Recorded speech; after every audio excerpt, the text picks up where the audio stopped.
Hello, it is the evening of day 1 on our journey to make a sourdough starter together. And here I have all 3 sourdough starters, and you can see that none of our starters have any activity yet.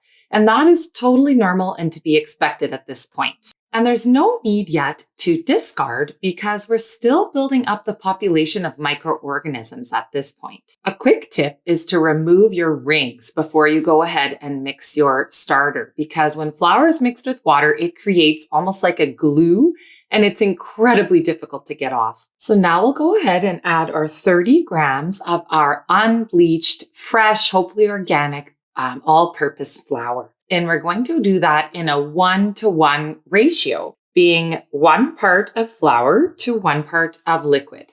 So we're going to have our 30 grams of our all-purpose flour, then our 15 grams of pineapple juice, and 15 grams of water. We'll keep adding the pineapple juice for the first 4 days while the lactic acid bacteria, or the good bacteria that we want present in our starter, is fighting for dominance.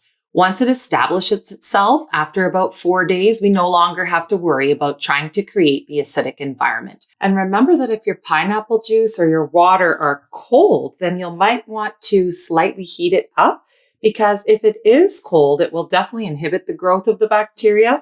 But if it's too warm, it'll have too much activity and not enough food to keep up with that activity. So it really is a fine balance. I find that if I just warm it up slightly, so that it's just warm to the touch, it really helps. So you can see the consistency is almost gummy, and it's really quite a thick paste. And now make sure that you scrape down the sides. And the reason that you want to do this is as the starter is maturing and it's becoming active, you're going to see bubbles and it's going to raise up the side of your glass. And if you haven't cleaned the sides, you can see here how hard it is to see through.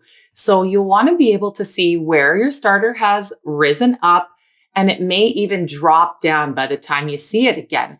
So if it does that, you want to be able to see clearly where it has risen and dropped, because you want to figure out its peak rise and the time that it creates its peak rise.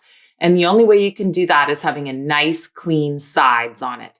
So I usually use a spatula. I forgot here, I was too busy talking, but use a spatula, clean off the sides nicely, and you'll be happy that you did.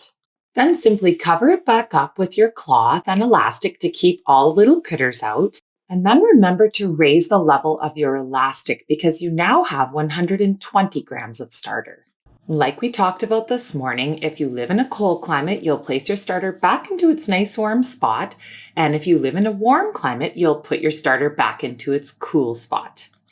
Treat your starter just like you would a baby. Feed it when it's hungry. Keep it just warm enough, but not too warm that it overheats. And trust that you're a good parent. Now we're just going to leave our starter to rest until the morning, and hopefully then we'll get to see some nice activity beginning. Have a wonderful evening, and I'll see you bright and early tomorrow.